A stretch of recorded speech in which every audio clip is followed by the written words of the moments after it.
함께 영상을 위해 스텝으로 또 애찬관에서 또 유튜브로 줌으로 예배드리는 성도 여러분, 함께 이렇게 인사하실까요?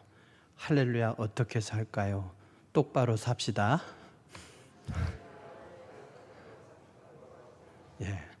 똑바로 사세요 이러면 교만해 보이고, 나부터 잘할게요, 이 마음으로 살아야 되지 않을까 싶습니다.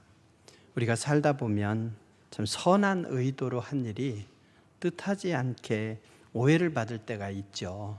속상합니다. 억울하기도 합니다. 그렇지만요, 우리가 모든 사람에게 인정받을 수도 없고 또 그렇게 할 필요도 없습니다. 그저 하나님께서 기뻐하시는 길이라면 좌로 우로 치우치지 않고 똑바로 가면 되죠. 소설 제목 중에 무소의 뿔처럼 혼자서 가라, 이런 말이 있습니다. 그냥 이리저리 눈치 보지 말고 똑바로 가라, 이런 말이죠. 원래 이 소설 제목은 불경 수타니파타에 나오는 이야기입니다. 거기서 따온 거죠. 거기 보면 이런 얘기가 있어요. 불경을 인용해서 죄송하지만 또 좋은 글은 참고할 필요도 있죠. 다 읽어드릴 필요는 없지만 일부분만 말씀드리면 이렇습니다. 탐내지 말고 속이지 말며 갈망하지 말고 남의 덕을 가리지도 말며 혼탁과 미혹을 버리고 세상의 온갖 애착에서 벗어나 무소의 뿔처럼 혼자서 가라. 의롭지 못한 것을 보고 그릇되고 굽은 것에 사로잡힌 나쁜 벗을 멀리하라. 탐욕에 빠져 게으른 사람을 가까이 하지 말고 무소의 뿔처럼 혼자서 가라. 세상의 유의나 오락 또는 쾌락에 젖지 말고 관심도 갖지 말라. 꾸밈없이 진실을 말하면서 무소의 뿔처럼 혼자서 가라. 탐욕과 혐오의 헤매임을 버리고 속박을 끊어 목숨을 잃어도 두려워 말고 무소의 뿔처럼 혼자서 가라. 사람들은 자신의 이익을 위해 벗을 사귀고 또한 남에게 봉사한다. 오늘 당장의 이익을 생각하지 않는 그런 벗은 만나기 어렵다. 자신의 이익만을 아는 사람은 추하다. 무소의 뿔처럼 혼자서 가라. 세상이 어떠하든지 간에 우리는 하나님께서 기뻐하시는 길, 그 길을 흔들림 없이 가야 됩니다. 무소, 즉 코뿔소예요. 코뿔소. 주둥이 위에, 바로 위에 코가 있고 코 위에 큰 뿔이 하나 있죠. 그리고 바로 위에 작은 뿔이 또 있습니다. 그래서 한 개나 두 개의 뿔이 있는데 사실은 그 뿔이 굉장히 비싸대요. 하나에 3천만 원에서 4,500만 원 이렇게 간대요. 그래서 그 뿔만 베가는 거예요. 그래서 그냥 물소, 코뿔소는 놔두고 살려는 채로 뿔만 베가면 얘가 어떻게 싸웁니까? 코뿔소는 사자가 여러 마리 달려들어도요, 그 뿔을 가지고 직진하면서 사자들을 물리치더라고요. 영상을 보니까. 코끼리하고 등치 차이도 크게 나요. 코뿔소도 작지 않지만 코끼리는 엄청 큰데 둘하고도 맞짱 떠요. 뭘로? 뿔로. 그냥 뿔로 그냥 달려드는 거죠. 그래서 장애물이 무엇이든지 간에, 세상이 어떻든지 간에 우리 그리스도인들은 똑바로 가야 되는 것이죠. 근데 문제는 뭐겠습니까?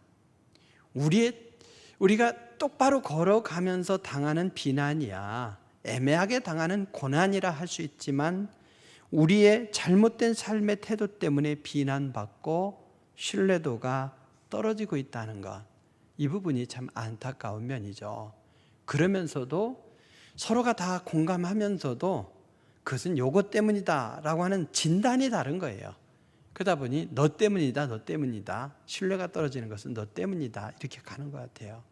참 안타까운 일이죠. 학원 복음화 협회에서 대학생들을 대상으로 설문조사를 좀 했습니다. 코로나19로 인해서 대학생들의 의식이 어떻게 바뀌었는가, 이걸 조사한 것이죠. 결과에 의하면 코로나19 이후에 기독교를 더 신뢰하게 되었다, 이런 응답은 4%였습니다. 그리고 기독교에 대해서 더 불신하게 되었다는 응답은 67.5%에 달했습니다. 코로나19에 대해서 기독교가 전반적으로 보여준 그 태도, 이것이 세상의 이해와 괴리되어 있는 것이죠. 대면 예배 그 자제 조치가 종교의 자유를 침해한다. 일부 기독교 지도자들은 그렇게 얘기했죠. 대학생들은 대면 예배 금지 또는 자제 조치가 무엇이라고 생각하느냐? 이랬을 때에 79.5%가 방역 활동의 일환으로 종교의 자유를 침해하는 것으로 볼 수 없다. 이렇게 대답했습니다. 괴리가 있지 않습니까? 그러다 보니 코로나19 이후 교회가 세상과 소통하는 데 있어서 실패하면서 청년 세대가 급격하게 교회를 이탈하고 기독교의 이미지도 급추락하는 형태를 보이고 있습니다. 이것은 대학생 선교협회, 그 대학생 학원 복음화 협회의 입장만은 아닙니다. 기독교 윤리 실천 운동이라고 하는 단체에서 정규적으로 이렇게 3, 4년 간격으로 기독교에 대한 사회 인식 조사를 해오고 있습니다. 올해도 1월 달에 조사해서 발표를 했어요. 그러니까 코로나가 본격화되기 전이죠. 그때 조사한 결과를 보게 되면 기독교를 매우 또는 약간 신뢰한다, 이런 응답이 그동안에 한 20% 정도로 오르락내리락 했는데 이번에는 31.8%였어요. 상당히 올라갔죠. 그런데 신뢰하지 않는다는 응답이 그동안 45에서 50%였는데 63.9%로 늘어났어요. 더 신뢰한다는 응답 또 한 10%, 그리고 더 신뢰하지 않는다는 응답이 한 13, 4% 각각 늘어난 거예요. 어떻게 됐는가 봤더니 보통이다 하는 응답이 사라지고 신뢰한다는 응답과 신뢰하지 않는다는 응답, 양극화된 거죠. 그래서 신뢰하지 않는다는 응답이 64%에 달합니다. 참 안타까운 일이죠. 이게 1월 달에 조사한 거예요. 코로나19 이후에 더 악화된 것을 생각하면 참 암담하기 짝이 없습니다. 그러면 기독교가 사회에서 신뢰를 회복하기 위해서 해야 될 것이 뭘까라고 했을 때에 수년 전까지만 해도 구제와 봉사, 이것이 1순위였습니다. 그런데 2017년부터 그 1등이 달라졌어요. 교회가 사회에 대해서 해야 될 게 뭐냐? 사회에서 신뢰를 회복하기 위해서 제일 먼저 해야 될 게 뭐냐? 했을 때 윤리와 도덕 실천 운동이다, 이렇게 얘기했습니다.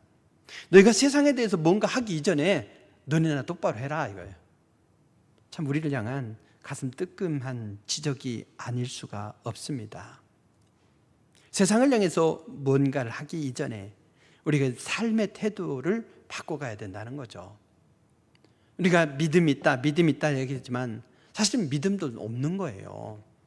여러분, 믿음의 이름으로 폭탄을 들고 가서 어디서 여러분 자살 폭탄 해봤어요? 우리 국민 중에 그런 사람 없잖아요. 종교 간 전쟁이 없는 게 참 다행이에요. 우리나라에 기독교, 불교가 막 총 칼 들고 싸워봐요. 어떤 때 보면 막 불상 목도 자르기도 하고 이런 일도 생기기도 하지만, 그러나 그것 때문에 집단적으로 찾아가서 어느 교회를 불사르고 어느 절을 불사르고 이런 일 없잖아요. 그 참 다행이면서도, 또 새벽 기도에 영성이 있다 하면서도 한쪽에서는요, 다른 민족에 비하면 종교적 열정은 덜하다 그런다는 거예요. 종교의 이름으로 목숨까지는 걸지 않는다는 거죠, 우리나라 사람들이 대체로 보면. 그러니까 열심히 있는 것도 아니지만 좋아요. 예수님을 믿음으로 구원받는다고 하니까 그 믿음은 있다 칩시다. 근데 그 믿음과 동시에 바로 딱 사라져. 그래서 천국으로 딱 옮겨지면 아무 상관이 없는데, 문제는 뭐겠습니까? 예수님을 믿고 구원받은 자로서 이 땅에서 살다가, 즉 천국의 삶을 이 땅에서 살다가 영원한 생명으로 옮겨지는 거예요. 그래서 시간 속에서 살다가 영원으로 옮겨지는 우리의 삶, 이중적인 삶이라는 거죠. 이중적인 삶, 신분, 이중적인 신분입니다. 그렇다면 이 땅에서 그냥 아무렇게나 살아도 되는가?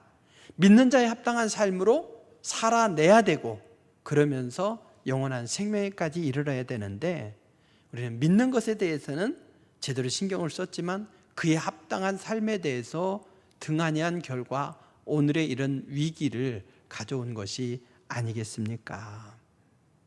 하나님이 기뻐하시는 아름다운 삶, 이것을 회복해야 될 때가 바로 지금인 줄로 믿습니다. 세상이 참 우리를 체크해요. 공무원들이든지 아니면 요양원이라든지 이런 데서는 너 지난주에 교회 갔다 왔어? 체크하잖아요. 그럼 그 교회 갔다 온 게 잘못입니까? 근데도 뭐 죄인처럼 쓰든지 아니면 안 갔다 왔다고 시치미를 떼든지, 또 나중에는 거기 혹시 집단 감염이 일어난 교회에서는 또 갔다 온 사실이 밝혀져서 또 문제가 되기도 하고, 이 죄인 취급받아요. 누군가 교회를 비난하는데 비난하고 있어요. 막 욕하고 있어. 옆에서 아니다 라고 큰 소리를 치지 못하고 그냥 속상해해야 되는 그런 현실 아닙니까? 그렇지만 우리가 이것을 위축될 것이 아니라 우리 자신을 점검하고 돌아보면서 아름다운 삶의 향기로 세상 속에서 교회와 성도를 향한 선한 영향력을 회복할 기회라 생각하고 우리 자신을 변화시켜 가야 되겠습니다. 사도 바울은 우리가 오늘을 살아내야 될 지혜로운 삶에 대해서 디모데를 통해서 이렇게 권고합니다.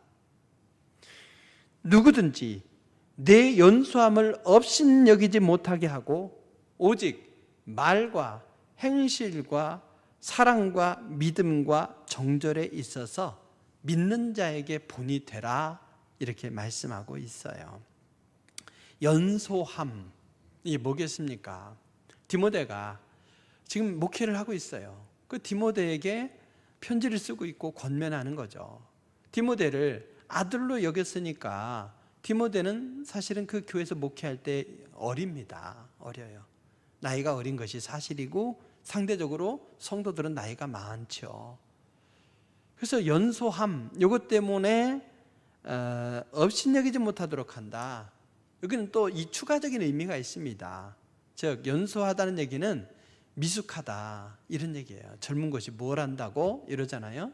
즉 젊다라고 하는 그 속에는 경험이 부족하다 이런 의미가 있어요. 오늘의 의미로 조금 더 확대시키면 세상과 소통하지 못하고 자기 고집대로 살다가 또 비난의 직면에 처하는 성도, 이렇게도 볼 수 있습니다. 지혜로운 삶을 살지 못하면서 그래서 무시당하고 비난당하는 삶의 모습을 여기서 생각해 볼 수 있습니다. 그렇게 영향을 끼치지도 못하고 오히려 무시당하고 멸시당하는 삶을 살아서는 안 된다. 그럼 어떻게 해야 되는가? 바울이 그랬죠. 내가 그리스도를 본받는 자 된 것 같이 너희도 나를 본받는 자가 되라. 즉 사도 바울, 눈에 보이는 사도 바울을 따르면 예수님을 본받는 자가 될 수 있다는 거죠. 사도 바울이 완벽해서가 아닙니다. 그리스도를 본받는 자로서 살아가는 거룩한 모습을 너희도 그렇게 본받아라. 그러면 너희가 본받는 그 삶이 또 다른 사람에게 본이 되리라. 믿음의 좋은 소문이 어떻게 해요? 마게도냐, 아가야까지 퍼져나가는 데살로니가 교회 성도들처럼 또다시 본이 되는 삶을 살아야 된다고 권면하는 것이죠. 그렇습니다. 우리는 이 땅에서 내가 구원받은 것, 내 가족이 구원받은 것, 그래서 주님이 주시는 복을 누리는 것, 이것으로 만족하는 것이 아니라 누구에게? 믿는 자에게. 믿는 자라고 하는 것은 신자라는 의미와 더불어서 나를 믿고 신뢰하는 사람들, 그들에게 아유 머리 검은 짐승은 거둘지 마라 그랬어, 이런 소리 들으면 안 되고, 믿는 도끼에 발등치 꼈어 이러면 안 되고, 그야말로 나를 믿어주는 사람에게 그래 당신은 믿을만해 이렇게 인정받을 수 있도록 그에게 이렇게 본이 되라, 이런 말씀입니다. 그렇습니다. 우리 모두가 그냥 내가 구원받은 것으로서 만족 이러면서 더 큰 욕심으로 채워가는 것이 아니라 우리가 구원받은 자이지만 여전히 세상 가운데 살아가고 있다. 신앙 공동체를 이루고 있지만 우리의 삶의 현장은 세상이다 라고 하는 생각 속에서 선한 영향력을 끼치기 위해서 노력해야 되겠습니다. 그러면 우리가 믿는 자로서 믿는 자에게, 그리고 누구에게? 이웃에게 그 본이 되려면 어떻게 해야 됩니까? 그 내용에 대해서 가르쳐주고 있고, 그 내용을 채워가기 위해서 우리가 어떻게 노력해야 될 것인가, 오늘 본문에서 두 가지를 같이 얘기해주고 있습니다. 우리가 본이 되어야 될 내용은 5가지이죠. 뭐라고 했습니까?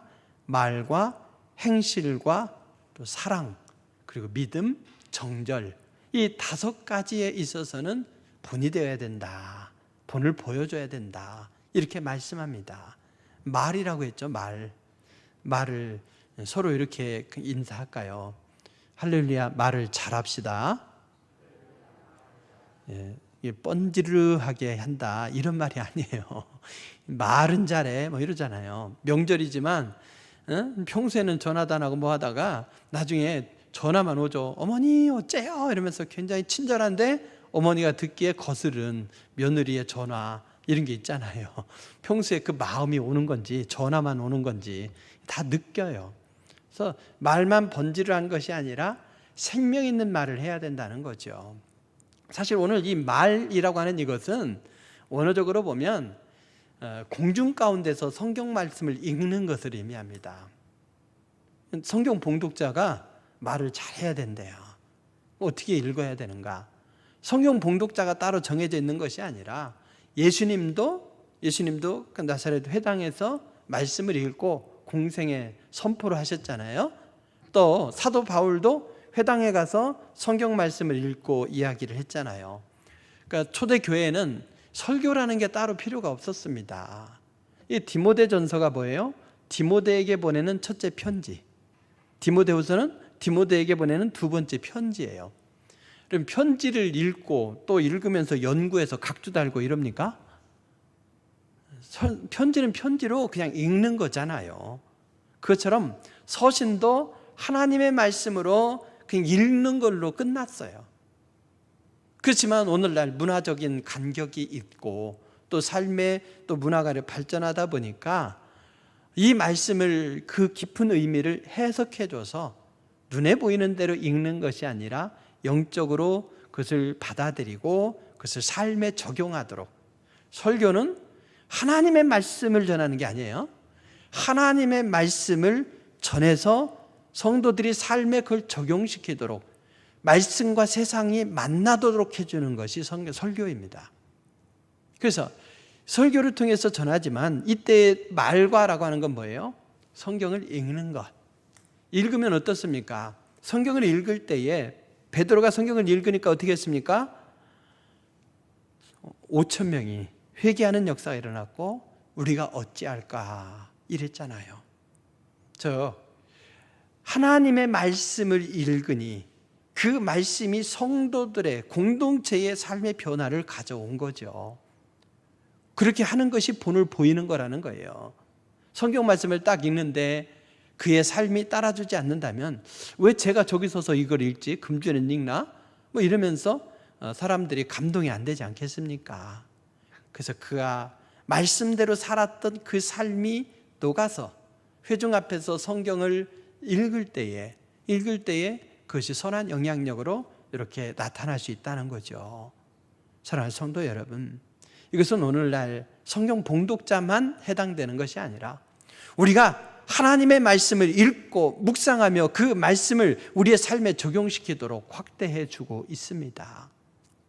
그렇게 말씀이 우리 안에 녹아나서 은혜가 넘치게 되면 우리로부터 표현되는 말이 달라집니다. 말이 달라져요. 은혜 받았을 때의 말과 은혜가 떨어졌을 때의 말이 달라요. 우리는 그걸 눈치챌 수 있어야 됩니다. 사랑과 행복의 초대라고 하는 책을 보면 7가지 천국 방언이 있어요. 그 부부 간의 대화를 다룬 건데 가족 간의 대화, 또 직장 동료 간의 대화, 여기도 적용할 수가 있습니다. 우리 교회 성도들은 거의 대부분이 중보기도학교에서 방언 은사를 받으셨어요. 근데 방언 은사를 받지 못한 분이 있으면 여기 천국 방언을 써도 돼요. 7가지 천국 방언이 뭐냐? 먼저 이겁니다. 미안해요. 요즘 보면요, 웬 자존심인지 절대 미안해요 이걸 안 쓰려고 그래요. 의대생들도 그냥 무리를 끼쳐서 죄송합니다 라고 하고, 그리고 시험 좀 보게 해주세요 이러면 좋은데, 뭐 필요하면 너네가 보게 해라 뭐 이런 식으로 아주 도도하게 나가네요. 미안합니다. 이 한마디면 부부간에도 쉽게 풀릴 일이 있어요. 잘잘못을 따지는 게 부부가 아니잖아요. 끝까지 소송해야 되겠어요? 너 왜 거짓말해? 하면서 고발해야 되겠어요? 그래서 미안해요 한마디면 그냥 끝날 일들이 참 많아요. 그래서 아끼지 마시기 바랍니다. 자존심이 아니에요. 또 괜찮아요 이 말이죠. 상대방의 실수를 용납해 주는 거죠. 그래서 괜찮아요 이 한마디가 우리의 마음을 부드럽게 해줍니다. 또 좋아요 해보세요 이것도요. 좋아요 해보세요. 뭐 하겠다 그러면 네가 뭘 한다고 또 실수하려고 그러지. 지난번에도 돈 타가서 뭐 했어? 이러지 마시고 해보세요. 또 잘했어요. 이것도 중요합니다. 어떻게 하든지 나쁘게 말을 하지 말고 잘했어요. 뭔가 했을 때 당신 무슨 권한으로 그렇게 했어? 내가 그거 허락했어? 이게 아니라 실패했든 어쨌든 꼭 지시한 것만 하는 게 아니라 적극적으로 해보려고 하는 태도가 좋아요. 잘했어요. 이 말도 천국 방언이라는 거죠. 여기에 감사해요. 또 훌륭해요. 사랑해요. 사랑해요야말로 정말 천국 방언이죠. 사람의 방언과 천사의 말을 할지라도 사랑이 없으면 소리나는 구리와 울리는 꽹과리가 된다고 했습니다. 하지만 사랑의 이름으로 언어 폭력을 쓰면 그 세치혀는 그 어떤 칼보다도 예리해서 마음의 상처를 줍니다. 차라리 천국 방언을 사용하면서 말을 아름답게 하면서 거기에 깊은 사랑을 더해야 될 줄로 믿으시기 바랍니다. 미안해요. 괜찮아요. 좋아요. 해보세요. 잘했어요. 감사해요. 또 훌륭해요. 사랑해요.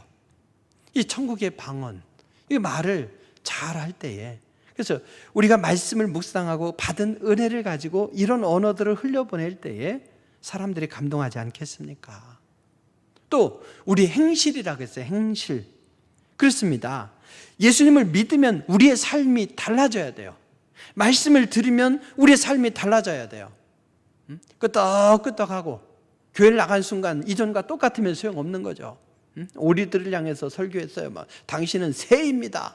새라면 푸른 창공을 훨훨 날아야죠. 아 그래 맞아, 나는 오리지만 나도 하늘을 날 수 있는 새지 이러면서 끄떡끄떡하고 예배당 문을 놨을 때는 다시 기뚱기뚱하면서 어디로요? 네, 둔벙. 옛날에 둔벙이 있어요. 글이 다시 기어 들어가더라는 거죠. 날 생각을 안 하고. 그러면 아니 되는 거죠. 사이가 나쁜 부부가 있었는데 어느 날 부인이 교회 갔다 오더니 남편에게 태도가 달라지더래요. 웃어주기도 하고 자기야 라고도 하고 반찬도 달라지고 이상하다. 목사가 뭐 설교를 잘했나? 뭐라고 했지? 궁금한 거예요. 그래서 음료수 하나 사들고 목사님께 갔대요. 아니 목사님께서 오늘 마누라에게 뭐라고 설교했길래 이렇게 달라졌습니까? 그랬더니 목사님께서 쭈뼛쭈뼛 하시면서 그러시더라는 거죠. 원수를 사랑하라고 했다고요. 어쨌든 여러분 그런 게 있어요. 흉내내다가 또 제대로 하는 거죠. 우리가 말씀을 들으면 조금이라도 이 삶의 변화가 나타날 때에 거기에서부터 선한 영향력이 나타나게 되어 있습니다. 믿음의 영역과 삶의 영역을 통일시켜야 됩니다. 사랑이라고 하는 것도 우리는 더 설명할 필요도 없이 중요하죠. 그리고 믿음이라고 했어요. 믿음의 본을 보여라. 이 말이 뭘까요? 헬라어로 보면요, 믿음이라는 말과 신뢰라는 말과 충성이라는 말이 같은 말이에요.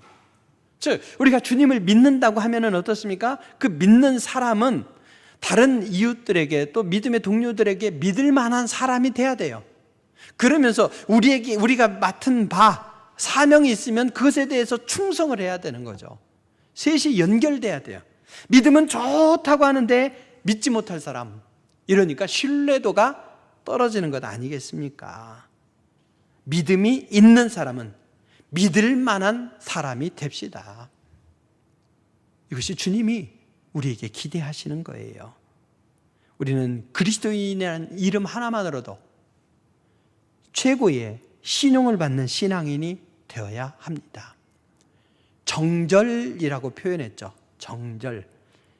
이것은 여성들이 옛날에 칠거지약을 잘 어기지 말고 잘 지켜야 된다, 뭐 이런 의미로도 쓰이지만, 여기서는 뭐냐면 삶의 어떤 순수성이에요.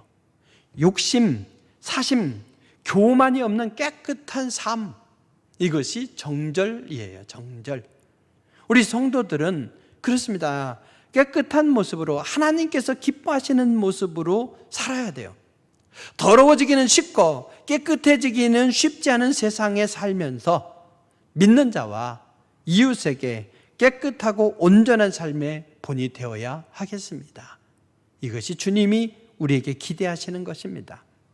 사도 바울이 우리에게 갖추도록 요구하는 건 뭡니까?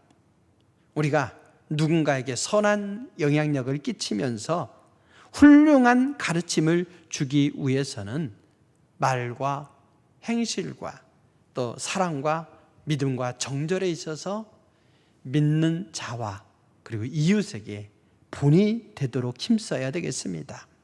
이것이 우리의 삶의 자리에서 미숙함으로 인해서 무시당하지 않고 선한 영향력을 발휘할 수 있는 길입니다. 그러면 그렇게 살아보자 라고 생각한다고 해서 이 내용을 살아낼 수가 있겠습니까? 그럴 수 없다는 걸 사도 바울도 알기 때문에 13절의 말씀을 덧붙이고 있습니다.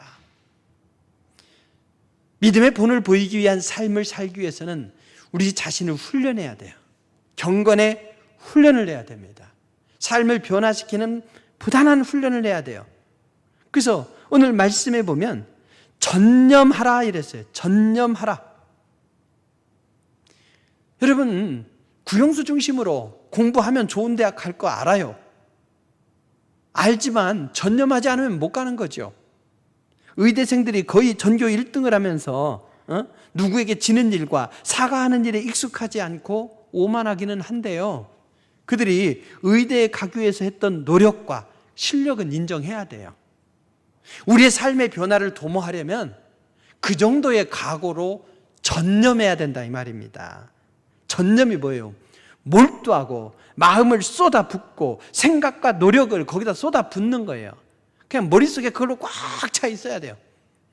당구 80이 어때요?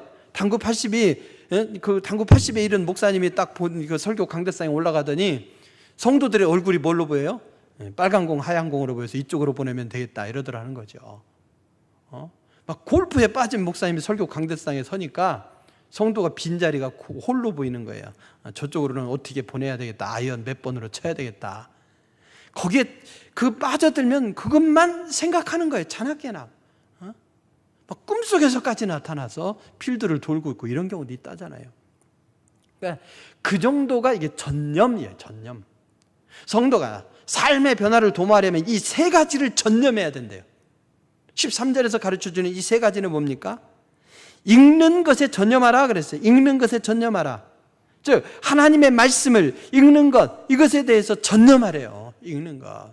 아까 말씀했다시피 읽는 것은 뭐예요? 회중 앞에서 그렇게 전심전력을 읽는 거예요. 성경 봉독자도 마찬가지로 그냥 대충 읽으면 안 돼요. 복장을 딱 갖추고 정말 이 말씀이 하나님의 말씀입니다 하면서 이 말씀이 성도들의 영혼, 가슴에 들어가도록 봉독해야 되는 거죠.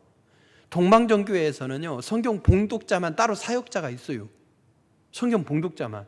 예배 순서 중에 성경 봉독자가 나와서 성경 봉독하는데 그 사역자예요.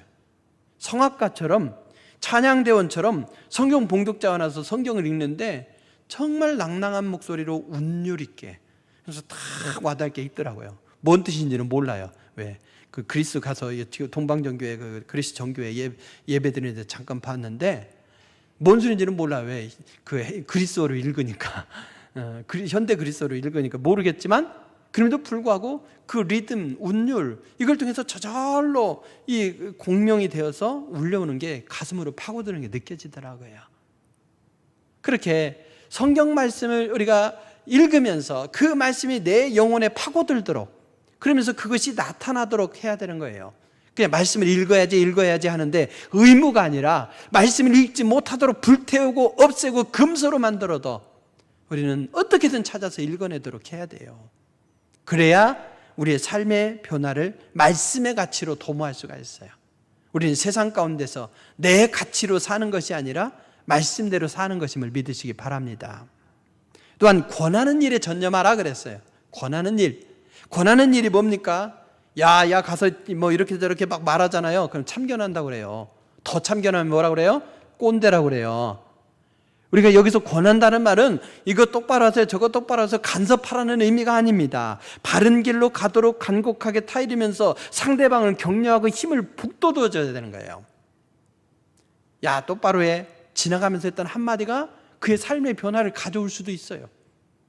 대체로는 그렇지 않지만 우리는 권하는 일에 힘써야 돼요.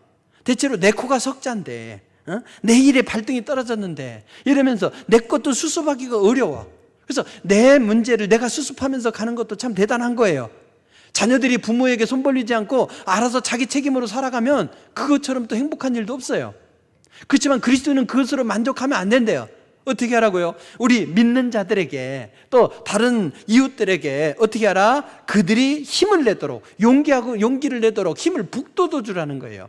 세상에 근심이 되는 사람, 아우 저 사람 부담돼 사라졌으면 좋겠어, 이것이 아니라 저 사람이 있어서 힘이 납니다, 저 사람이 힘이 되길 바랍니다, 이러면서 권하는 것에 전념하라 말씀하죠. 읽는 것과 권하는 것, 그리고 가르치는 일에 전념하라고 했어요. 가르치는 일. 여러분 듣고 있어요? 그러면 듣잖아요. 다. 여기 지금 여러분들 보니까 이게 다 들어요. 여러분 여기 최소한으로 오신 거예요. 요 인원 넘는 분들은 어디 가 계세요 지금? 애창관에 계셔요. 또 영상으로 예배 드렸으면 영상으로 드리고, 그러다 보니까 졸지를 않으셔. 앞으로도 선착순 30명만 예배 드리고 나머지는 운동장에서 드리고, 코로나가 풀려도 그러면 좋을 것 같아요. 네. 어쨌든 여러분 들어요 다. 근데 나가면서 내용 한번 요약해 보세요 그러면 여러분 요약할 수 있겠어요? 제가 들은 걸로 설교해 보세요 그러면 하겠어요?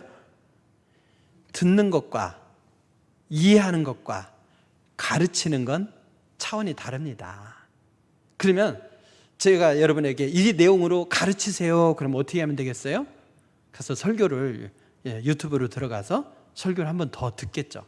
또 정리도 하겠죠. 그리고 써보겠죠. 그리고 한단 말이죠.